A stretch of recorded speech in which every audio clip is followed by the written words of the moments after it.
now, it's time for the Stain Game with your host, the one and only Justin Menezes.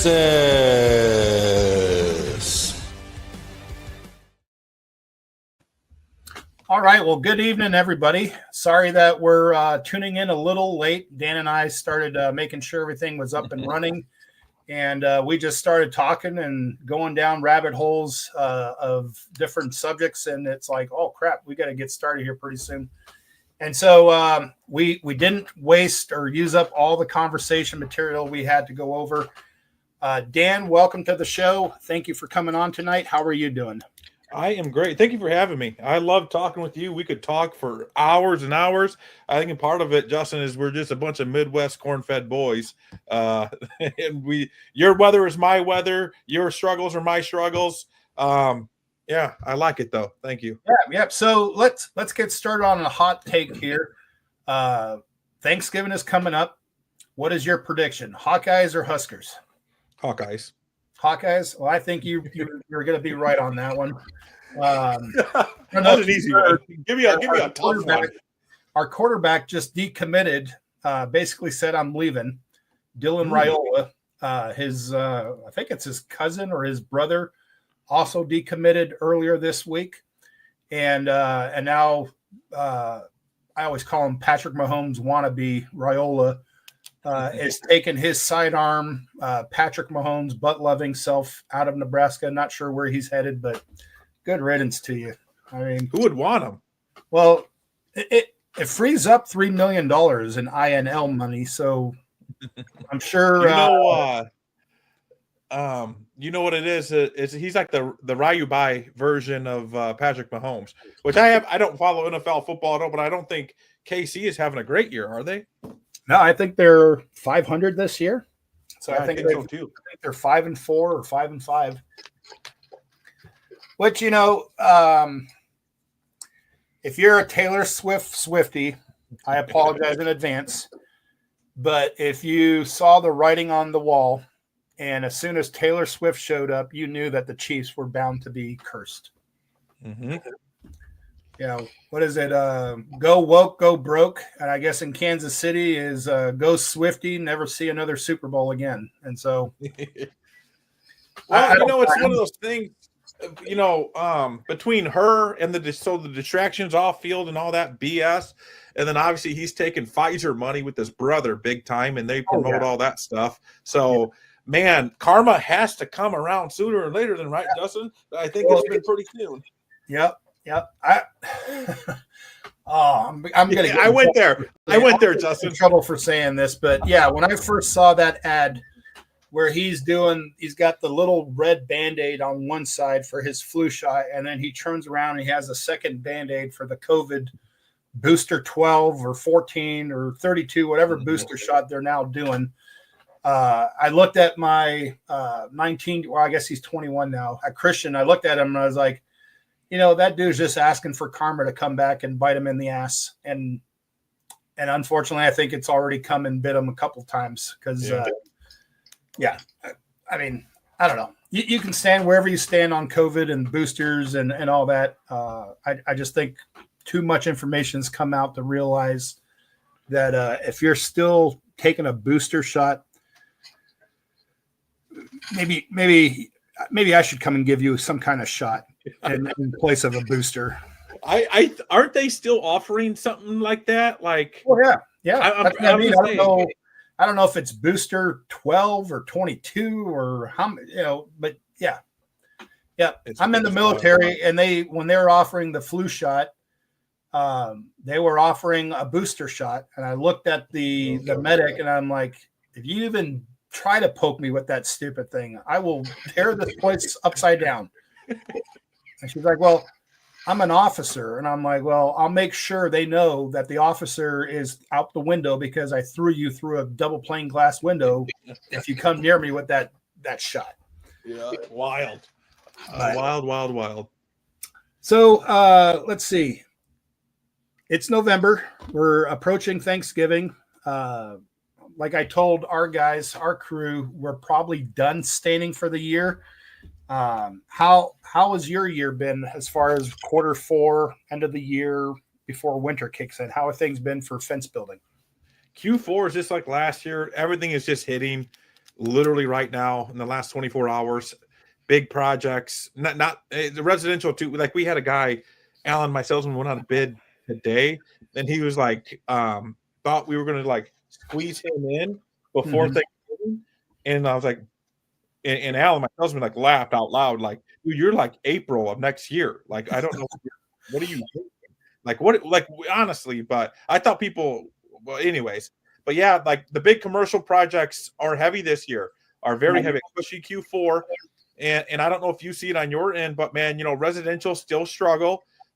We really have had to fine tune what we offer in the residential world. One, for more buying power, buying better for better pricing, and two, because we've got to be more efficient at it, because we got to pop them in, we got to get in and get out. That's just the nature of the beast anymore. Times have changed, Justin, and I don't know if you want to go down this rabbit hole. We were talking marketing and advertising for 2026. I'll be honest. The whole River City Fence been here 41 years at, come spring, and quality and American made, almost everything we do, yada, yada. That's like number 3 and 4 on our pitch list. Number 1 and 2 is like super fast install. Like we can get you in 1 or 2 days. The next thing is we'll book you within 3 weeks. And like the third thing is, yes, we offer finance to get you financed. That's like, and we actually had a call late last night with Benji, CoverFox.online. Me, Alan, and my project manager. We set a game plan for 2026 already. It's not even November 19th at that time, to set a damn game plan, Justin, because I'm telling you, between franchises and people still, the homeowners are still feeling it. The family of fours are still feeling it. Yeah. I just want to be prepared. And I'm a paranoia guy. Only the paranoid survive. It is what it is. That's just how we've gone so far and been successful. So I'm not going to quit now. Yeah. No, I agree. We, in the standing side of things, we still do in-person estimates because we just got a better close rate doing that compared to just leaving it in the door with everybody else's. But Christian, who does the majority of our estimates and our sales, what he has found when he's meeting with customers is if he doesn't get back to them that day, or if he waits to the next day, we've probably already lost 50% of those customers, because they want, like you were mentioning, they want to know how quickly it can be done and how soon you can get in there to do it. And so the estimate aspect is fitting that same criteria. They request an estimate. If you don't call them that day, you're probably number 4 or 5 already on their list, because 4 or 5 other people have come in and done the estimate. And then they want to know, like a young lady today asking if I can come and stain her fence tomorrow. And I'm like, well, first I need to come and look at it. Secondly, if it's a pre-existing fence, it wasn't just built recently, it probably needs to be cleaned. And then 2, it's supposed to be 30 highs in the 30s next week. So I personally don't mind the cold too much, but your water spigot's going to hate the cold if it's, low 20s. I don't want your pipes freezing up if you have water flowing through them, especially going into the hose. But she's like, oh, you can't just come and stain it? And I'm like, again, was the fence just recently built? Oh, no, it's a pre-existing. It's about 10 years old. Well, then you really want to get that thing cleaned before you stain it. But she wanted it done tomorrow. And I'm like, there's no way we're going to do it tomorrow. Tomorrow's Friday, and we've already got people that we're trying to close off the season with, that we can't just tell them we're going to wait till next week, because it's going to be in the 30s next week. Isn't it wild? There's she probably found someone though that's going to come tomorrow or Saturday and stain that. Isn't that wild? Yeah. So we had a customer last year that we told we couldn't stain their fence. We wanted to, but it was just too cold, and it was a latex stain, so it wasn't an oil. Whereas we did one fence the same period where it was oil, but that's why we told them we couldn't do it, because it was too cold. And she had it done. He and she, it was a couple, and they asked us to come by in that next spring. And I thought for sure we were just going to come by, wash it, and then stain it like we had discussed with them. Had no idea that they had hired somebody who came and threw a coating of some bare solid wood stain on there. And I was out there with the husband, and he was peeling full pickets of latex paint right off each picket. Like, it was just coming right off because they didn't wash it. They didn't wash it. So it had plenty of moisture stuck in there, all the organics, all the cotton. And so that paint lasted them. They paid somebody to come and paint it like a couple of grand. And it lasted like 3 months, 2 months. Oh, cow. Man, here's a question for you. Have you seen an influx in stainers, or have you seen a deflux, influx? What's it look like in your market? So we've had like I know of 20 new stainers in Omaha that started just this year alone. And those are the ones that I can think of off the top of my head, from yard signs that we see, from Nextdoor app, to actually coming in contact with. I had a gentleman that reached out to me a couple of weeks ago who was just getting into the stain business here in Omaha, that he had reached out to, I forget his name. He's down in Texas, one of Caleb's guys that works down there that sells stain. He had reached out to him online, I think through TikTok, and then he referred him to me because he's in Omaha. And I was like, so you're starting in October into staining? And he's like, yeah. I just figured better to start now than start next year. And I'm like, well, October is like, finish up the year kind of month. And then you might get a few jobs in November, depending on how long the summer or how long the winter stays away. But yeah, he was asking about pricing and some good questions, but I was like, you should be thinking about this more for the spring, not really October. But yeah, I know at least 20 good contractors that I know who just started staining this year alone. Why is it such a thing there? Well, so my wife and I tried this. We went on ChatGPT and we put in, I'm trying to remember what the search was, 2026 small business entrepreneur ideas for Omaha, Nebraska. Mm-hmm. And the number one that came up was the dog scooper pooper business. And then there was house washing. And then there was deck and fence stainer was like number 3, number 2 or 3. And so I think it's just one of those things that, it doesn't take a rocket scientist to drive down the road and look around in neighborhoods and go, oh, that fence needs to be stained. That deck needs to be stained. I bet I could do that. And there's just not enough companies offering it until they actually get into the business. And then they find out, from 2024, we might have had like maybe 20 stainers in Omaha. And now I guarantee we're up to 40 or 50. How are you going to combat that? Because in my world, franchises and companies, well, there's companies in your backyard that are coming all the way over to me, believe it or not. And I don't want to say they're lowballing, but they're considerably cheaper than everyone. Now, when I say considerably, I mean considerably. And we're trying to combat that. How are you combating going up against some of these guys? And I have to assume a lot of them probably don't know their pricing, don't know their ass from a hole in the ground. So that probably reflects in their business. So how are you combating that? So it's hurt our business. I mean, I would be lying to you if I told you, oh yeah, we don't worry about them. I was talking to Ashley about this a couple of months ago, that we've seen a huge reduction in repeat customers. And it's not because our work wasn't good the first time. They were asking for an estimate. So they wanted us to come out and do it. But because of the influx of more people doing it, we would see customers who typically they would send me a text, hey, are you available to come and do my deck? Here's a couple of pictures. If you can give me an idea of what it would cost, and I would give them a low number and a high number, basically using the My Salesman method, punch in the numbers in there. And with My Salesman, it gives you a low and it gives you a high. everything that I would need. And I would send it off to them. And a lot of times in the past, they would reply, when can you start? And then I would say, well, you're good with the numbers, but I need to come verify that the deck is 1 to 2 years old, that it doesn't have a previous coating. It is actually a 14 by 18 or whatever the measurement that they gave me. And then if they were like, yeah, come by and do it. Well, now in 2025, what we've seen is, we'd like an estimate. And oh, by the way, we're getting 4, 5, 6. We had one customer that was getting 12 estimates.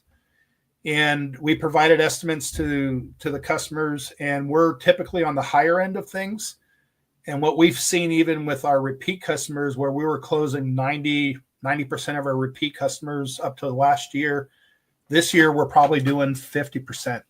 And a lot of them are, like you mentioned in the beginning, is things are tough, and if we're charging $2,500 to do our way of doing things, and you have Joe in a truck who's new to the industry and he's charging, we saw people where we were giving estimates at $2,500 and they were coming in at $750. Yeah. And so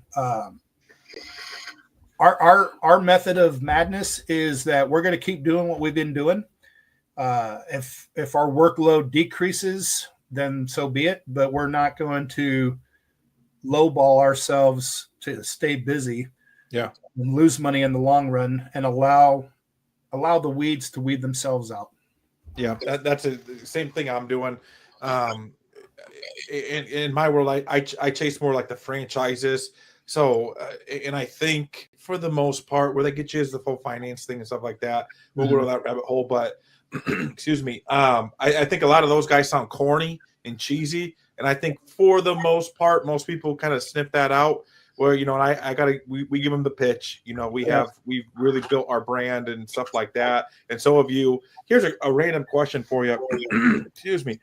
Have you ever thought, with all these companies and stuff, and with your knowledge of the business back end and the actual staining process and all that, you ever thought about doing some type of training or offering that to people, so at least gets their head like, holy shit, I am 75 or 3x off of where I need to be, and I'm not going to be anywhere, and I might as well flip burgers at Burger King, because I'm when it's all said and done, when the dust settles, that's where I'm at. Yeah, so it's a double-edged sword in doing it, especially locally, right? Mm-hmm. We have I can name 4 companies, which 2 of them were previous employees who opened up their own staining business.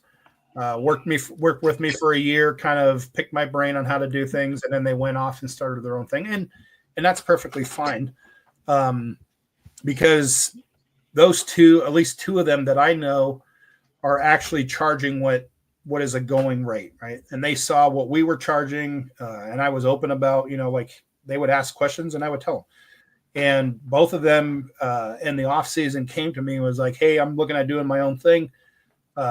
Just wanted to make sure, you're not going to be pissed." And I'm like, dude, it's because like deck staining and fence staining compared to fence building or deck building, it's a very low entry point. You can go buy a used pressure washer that will do what you need it to do for $500.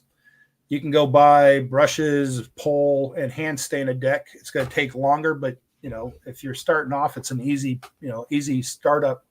There's very low entry point as far as how much you need to invest. I did I can't remember if I actually did a podcast or not, but you could basically start a staining business for $2,000 and have everything you need to get started for under $2,000 to come in. But the answer, that's a long answer to the question that you said, but yeah, I usually help out guys who are further out of the state, who I'm not going to have to worry about coming back and trying to lowball me or to cut my feet from underneath me. There's Durant, who's out in South Dakota. There's Happy Face Staining, who's also in South Dakota. Clay Evans, he's out in Iowa. He and we collaborate a lot with helping him stain, doing cabins and things like that. And anytime he asks questions, so I'll help guys out, but I've learned that helping every Joe Schmo here in Omaha or Lincoln, eventually it's going to come back and bite me in the butt for, teaching them the proper price per square footage. Cause then they know, if Justin's charging $5 a square foot for a low deck, then I'm going to come in at $350. Yeah. He'll be able to make money. But then on the opposite side of things, the reason I'm charging $5 is I'm paying workers' comp insurance for my guys who work. They're all in-house employees. They're not contractor employees or 1099 employees. So there's taxes, there's deductions, there's payroll, there's insurance, there's all the different things that are backroom prices that you don't really see why someone is charging what they're charging to run a legitimate business. So yeah, I mean, I do help folks out, but to a point. Yeah, maybe you have to just educate them. Hey, have you ever thought about this, and this? Oh, you haven't? So then how do you, kind of almost in a condescending way. That's how I put it, like in a condescending way. Like, well, then how do you plan on taking care of this? Like, but yeah, I don't mean to hijack your show. I just had a lot of I'm a curious individual.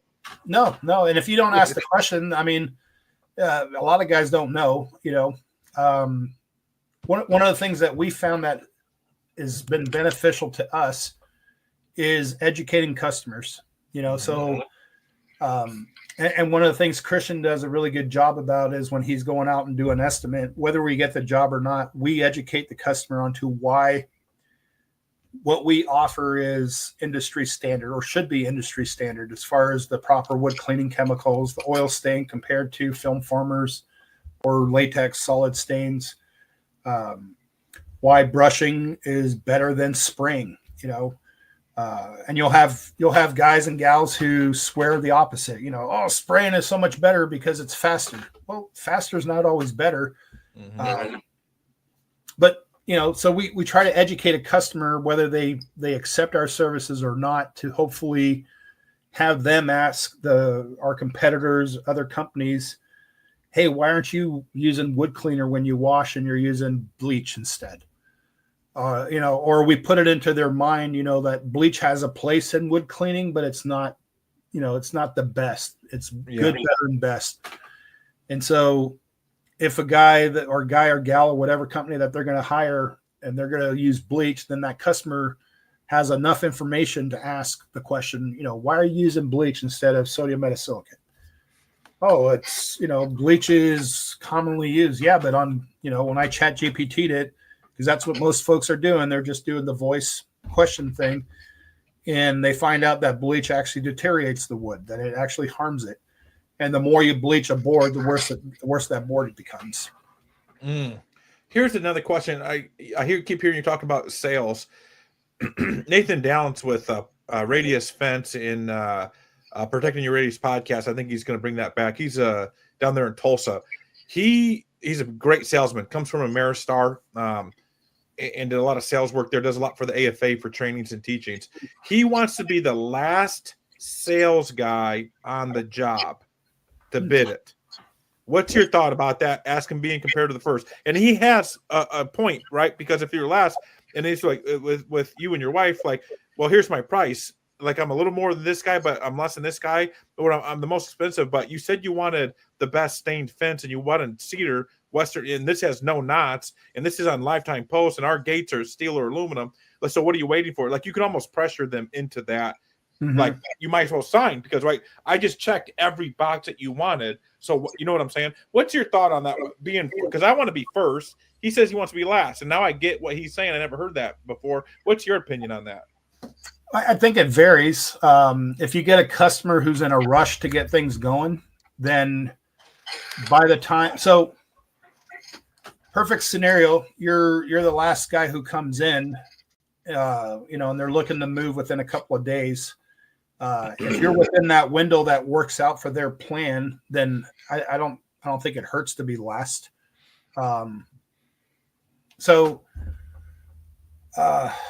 What's a good example, right? 5 customers or 5 estimates for one customer. 3 of those are just leave it in the door because, I do those. There's times where I'm busy. I'm going off to go wash or do stain and, customers on the way. I'm not really worried about them being home or not. If they're home, great. If not, then I'll just leave it in the door. you always run into the option or the scenario where the next guy comes in, knocks on the door, but sees your estimate, maybe sees a couple estimates in there, grabs them. No one answered his door, grabs them, walks into the back, and he's looking through his little book or whatever he's doing his estimate on, and he's looking at yours and going, oh, wow, they're charging this much. Puts it in the side and looks at the next one. Oh, they're charging this much.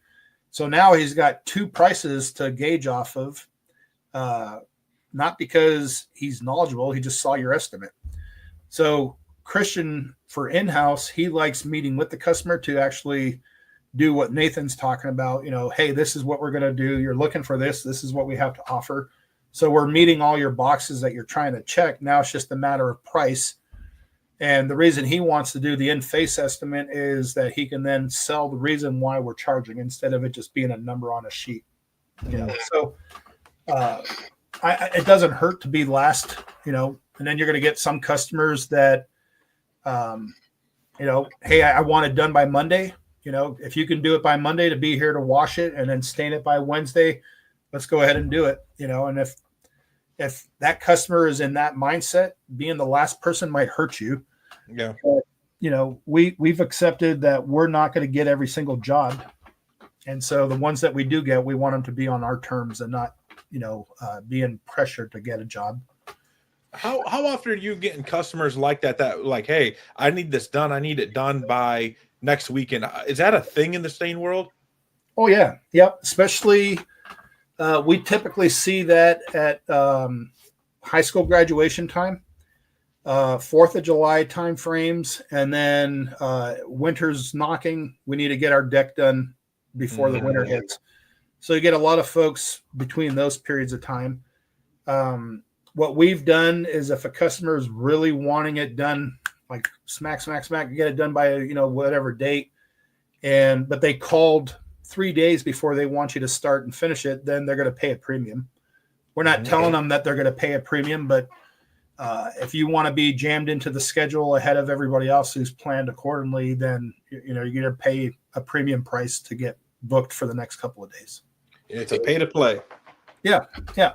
So we try to do our schedule for the week where we have some give and some give and take in our schedule if something does come up.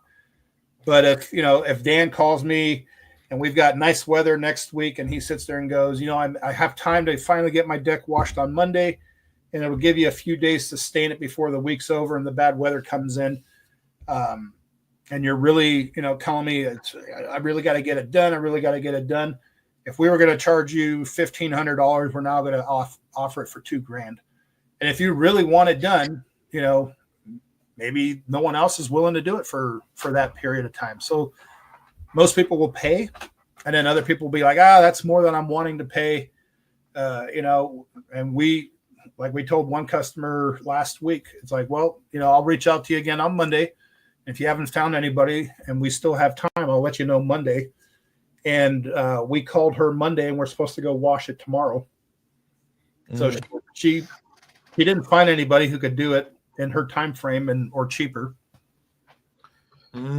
Yeah, this year we start building buffers in there. There's something always comes up, and what's worst case scenario? You get ahead of schedule a little bit, or you know what I'm saying, or the guys hit 40 hours and you let them take an easy Friday or something like that. Like that's something that we've learned, because you got to value your time and some, what is that saying, Justin? Like lack of preparation doesn't make me work faster or something. You know what I'm saying? Like, just because you've been lax, now you're going to put this burden on me. Like, no, bro, I got meat to cook and beer to drink come Friday night, not, work until 6 o'clock in your backyard, because you forgot you have your in-laws coming and your father-in-law is going to pick your fence apart. Like, not my problem, bro. Been there and done that, man.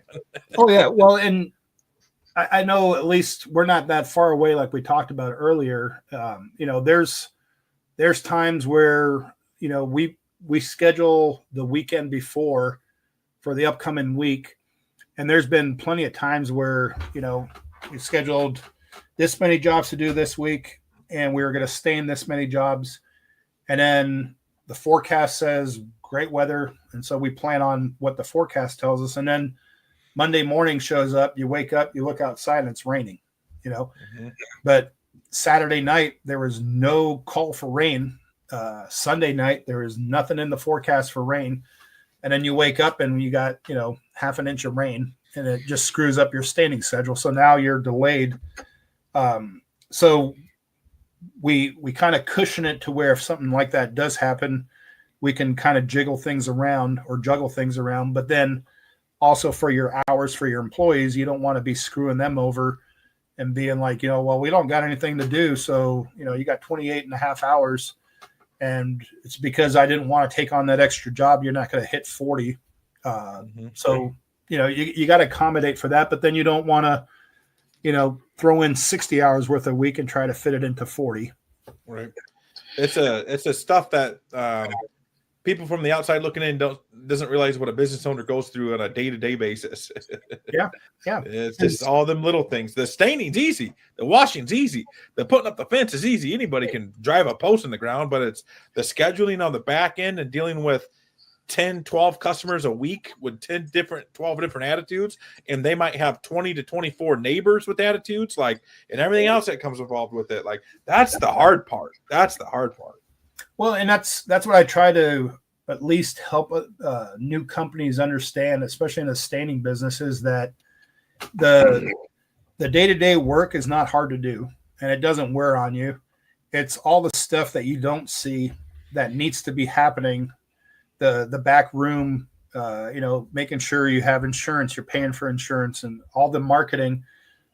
We've spent probably 4 times what we normally spend on marketing, because what we were using before is just not working. So we've had to try different avenues of marketing. And that takes time meeting with the marketing company and getting to know, are you really hiring the right company? What, are they offering what you actually need compared to what they want to tell you need? Making sure bills are being paid, payroll's done, making sure, supplies are purchased so that when you come into work, you've got stain to leave the shop with and not have to go to the paint store, have to go whatever. So there's a lot of backdoor things that we're doing that, we want to do in order for things to run smoothly, but it takes, a part-time job worth of hours to do. Yeah. When you first started your staining business compared to now, because man, I feel like from 2024 to 2025, going into 2026, everything has changed so dramatically. And you could call it Google, you could call it the internet, you call it social media. Now you call it ChatGPT, which I think is even bigger than all that. What are the biggest things as far as marketing and getting in front of people that has changed, or that you're having a hard time to grasp to get it? Because I feel like it's a struggle to stay ahead of not everything, but just it's a struggle to stay in front of potential customers or even get to that point. Because I look at other people and they don't do this or this, and I feel like they're I'm how did these people even find you? How and some of these companies, I'm just what in the F? You don't even rank in my Google. You know what I'm saying?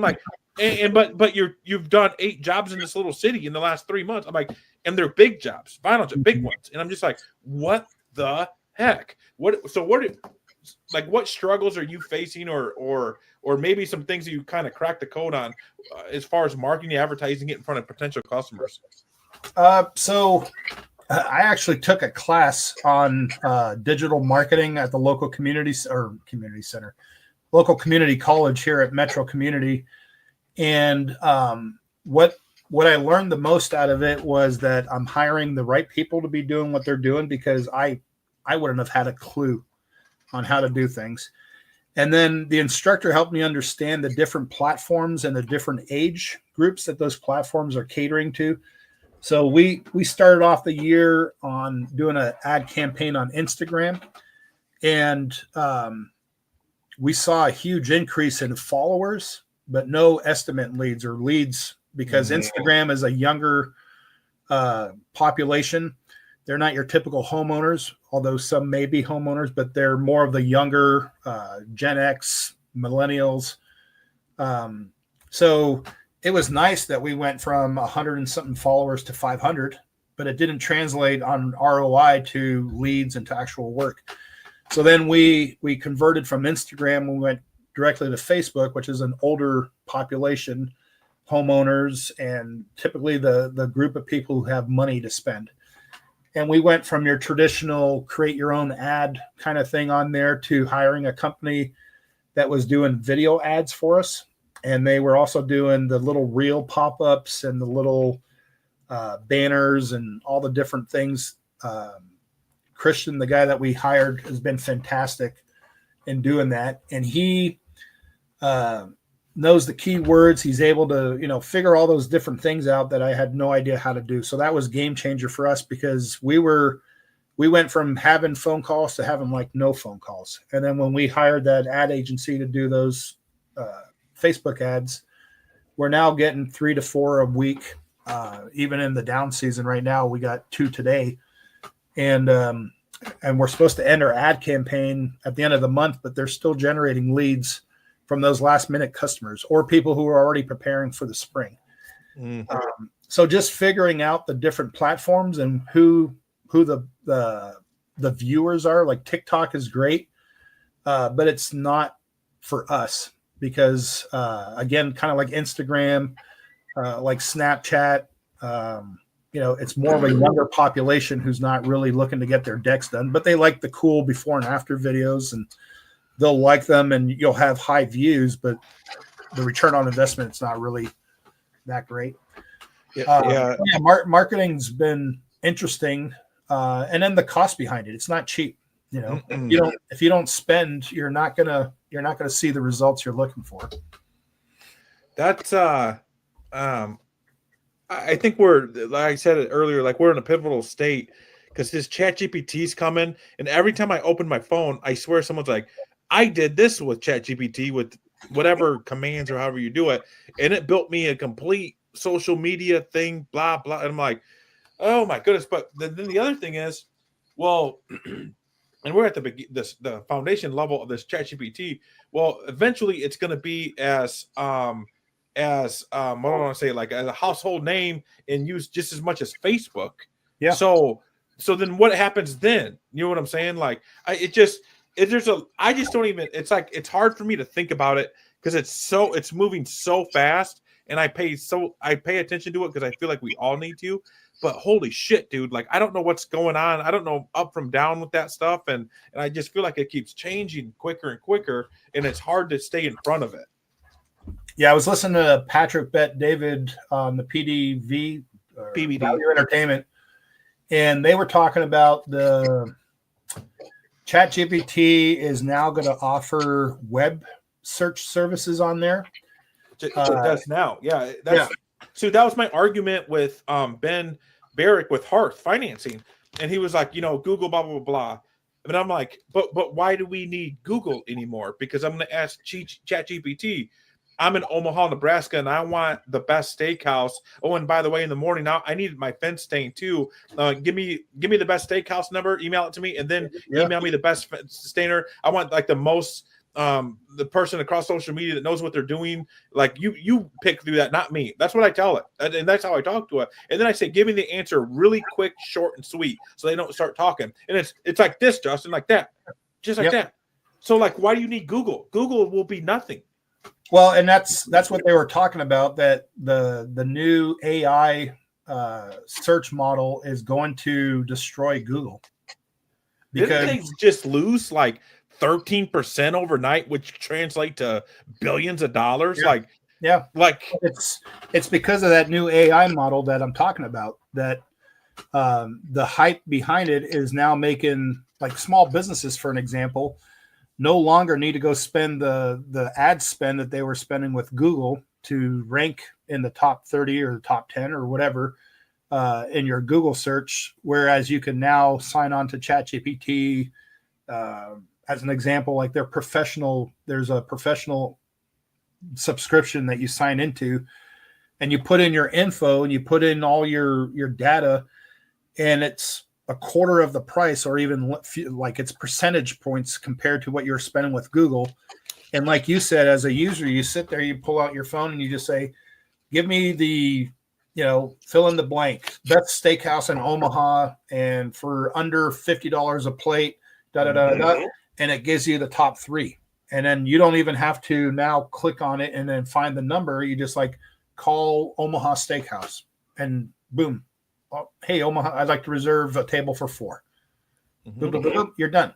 You know, and you can even, so my wife just started a physical therapy tele-PT clinic that she just started. And she has an AI run CRN model for physical therapy for the medicine world or the medical world. And all her notes are done through AI. And so she can prompt it and say, I would like a tone of voice like this. I would like this.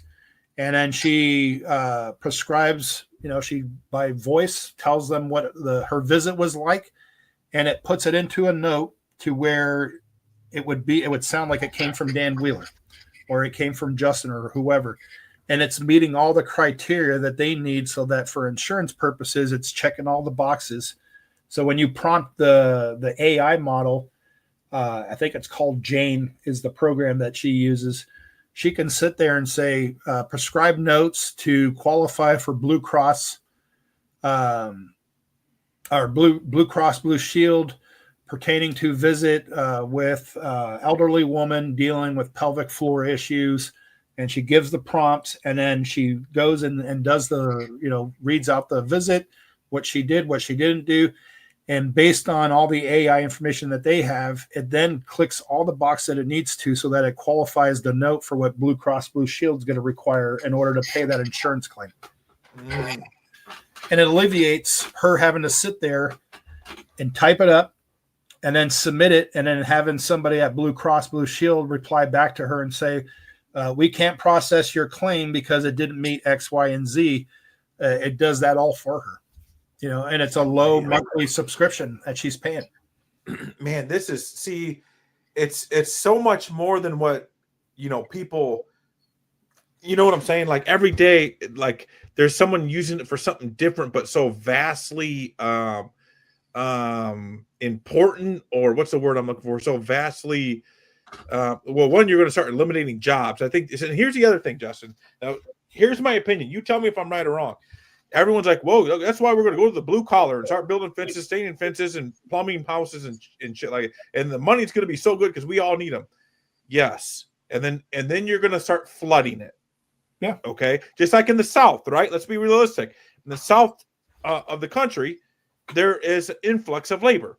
So everything is cheaper to do there. You can get a concrete patio for probably half the price of what you and I are paying up here in the northern climate, because there's not a lot of great guys, and there's not a lot of guys with enough labor help to do it. So it's a premium, we could say that.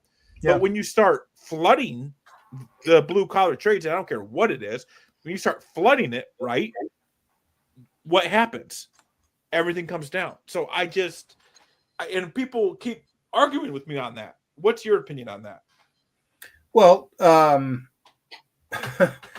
going to go down a real big rabbit hole here. All right. Let's do it. 4 years ago, we went from a semi-protected border to let's let anybody and everybody come into the country. And different sources estimate that 20 to 30 million people came into our country over the last 4 years. Okay. And whether you agree with it or disagree with it, that's not what my point is on this.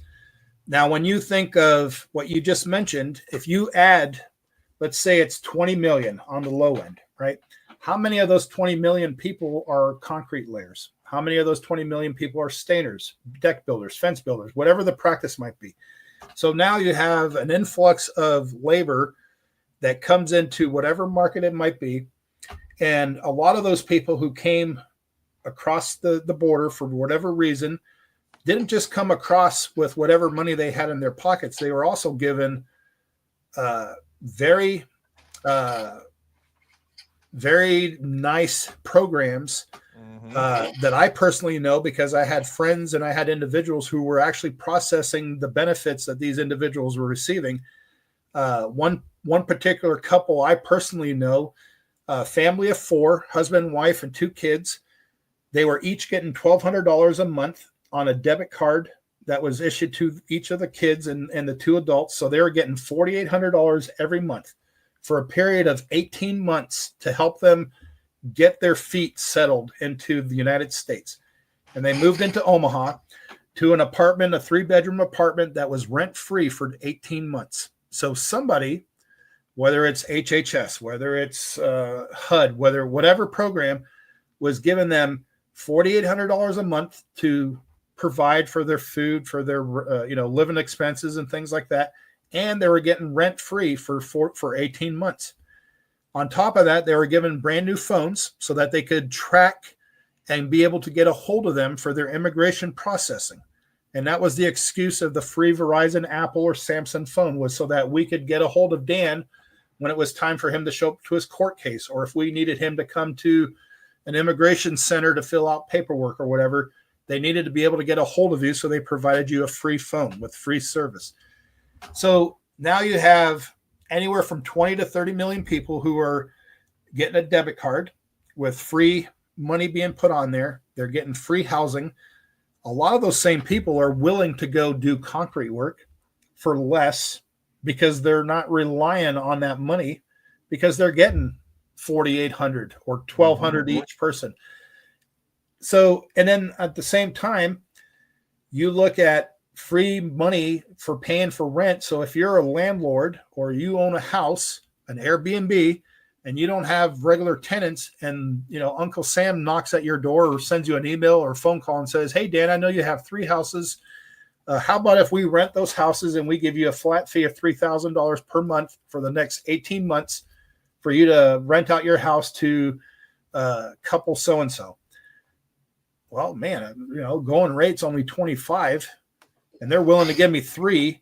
Yeah, I'll take $3,000. So now the immigration issue has also caused rent or housing to go up and labor to come down.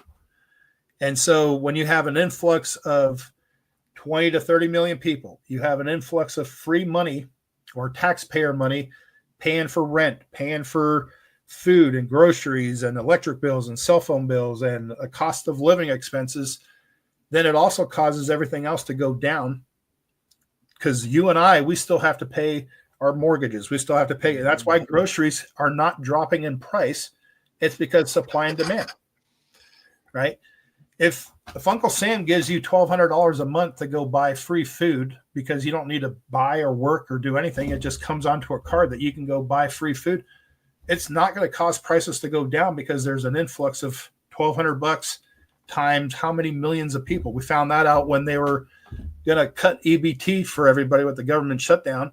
All of a sudden it was hitting people's pockets, and you found out that you had dead people receiving EBT. You had people were making 500,000 people. Yeah, I think is it 500,000 or something like that. Yeah, you had people. There's a guy here in Omaha who was just charged with fraud because he was making $85,000 a year and lied on his income so he can get $1,200 a month in EBT funds. But it's free money, and no one ever checked on it until it shut down, and he started making a fuss about it. And then now that he's having to reapply for his benefits, they found out somebody actually did their job, and it's like, hey, your income does not match what you're claiming, and they're now going after him for fraud. If you're making $85,000 a year, you should not be going to EBT for food stamps. That's not what it's for. It's for the people who need it, not for, it's not a free handout. I think Trump just released a big old list of things of it's going to be a process to get that every month now, I think. And I think a lot of people are going to drop out because it's a process, and God forbid they're lazy to begin with, those people, because there are people that need it and it's there for, and I'm in agreement with you there, Justin, but holy Moses, man, we got I want one more good question. I'm trying to think of it. Maybe you have a good question for me. I don't know. And then because otherwise we go down these rabbit holes. So give me a good question, or I'll give you a good one. Yeah. So let's talk about Standing University. I know it was announced officially, I think this week or last week, in March. I think March 5th and 6th, or 6th and 7th. Yeah, I had that. It's like in the middle of the week. I have it somewhere. I think it's like a Wednesday.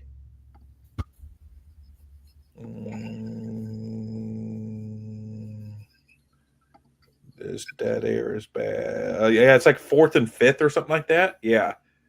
Yep. Standing Seal University. Oh, what's the date here? Yep, 4th and 5th of March.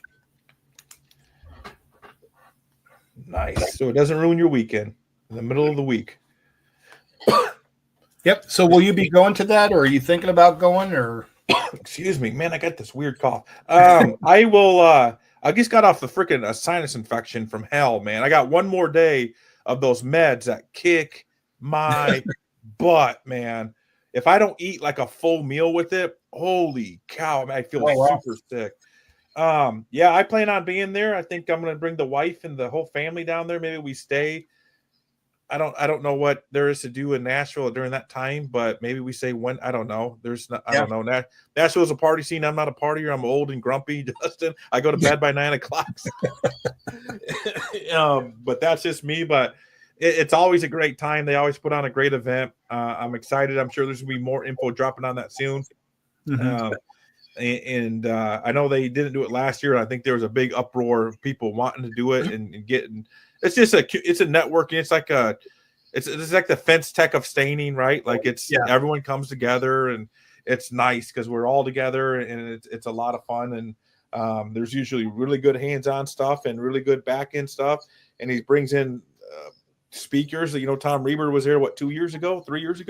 Yeah. And Tom Reber's like a $7,000 ticket, and that's not an exaggeration. Like, so, and that was free. Like that. Yeah. That's wild. So, but yeah, the Fence Industry Podcast will be there. I'm fairly confident. March is busy for me. I got a lot of events, but for sure, it's a non-negotiable realistically because there's a lot of info there that's being shared for free. Yeah, for a small charge, I think this year. Yeah, we're gonna try to go. I know there's been a few folks who've asked if I'm gonna go, and I'm like, well, I'd like to. We'll probably do an Airbnb again. Last time we did an Airbnb, there was 12 of us in there. And it was interesting because, we'd go to the staining event. We'd come home, the Gabe Green, Chris Benji, Hunter, myself, there was a group of us. And we would, on the way home, we'd stop by, pick up steaks, pick up a bunch of meat. And then I'm an early bed guy, but if I told you we never went to bed until like after 3, it was no exaggeration. Holy Moses. We'd be playing, the house we stayed in had a hot tub in it. It had cornhole. There was a bunch of things. And we would just break off into little groups and just start talking, and my wife is always like, well, maybe I should come. And I'm like, you would hate it. And she's like, what do you mean I'd hate it? I was like, because we just geek out on staining and procedures and what we do and don't do. It's kind of like Comic-Con. If you're not into Comic-Con and you go there, you're going to be like, what the hell am I doing around these weirdos? And I told her, I was like, you feel the same way. You'd be like sitting there going, are you guys still talking about staining? Or your experience of this or your experience of that, but we just geek out, and it's a good time. It is. It's just like Fence Tech for me. Like my wife is going to come this year, but I'm like, you're just going to stay in the hotel. You're not going to come out because you're going to. We don't do nothing other than Fence Tech and talk fence. We don't go to a movie or catch a play or something. That I do not care what's going on. I don't care. I just don't care. and like, we're just going to talk fence, and you're going to be like, this is absolutely horrible. And I'm going to be like, I know, like I told you, like, this is all we do here this whole week. And we go to bed really late and get up early and do it again and do it again and again. But yeah, I agree. Like the networking thing is where it's at, and getting around like-minded individuals is there's nothing compares to that, man. Yeah. Well, and for me, it's the putting an actual face behind a name, like last year, or not last year, 2 years ago, it was good to see Hunter, like to meet him for the first time, Hunter Bowie. he and I call and message each other, but to actually, shake hands and be like, hey, it's finally good to actually meet who you are instead of, just messaging each other. So yeah, and it's good to, just to actually meet people that you may have weekly conversations with, shake hands and then, networking, Stanton Frank is one of those guys, Gabe Green, that he and I, Stanton just posted something recently about sandblasting a deck clean. And it was just fascinating to see him clean a solid stain deck with that blaster, and how nice it came out. And the fact that he could do that and then stain it that afternoon, not even have to wait for it to dry but yeah, just ask him questions like that, people who've done it and be able to get like honest opinions on things. I like it. I like it a lot.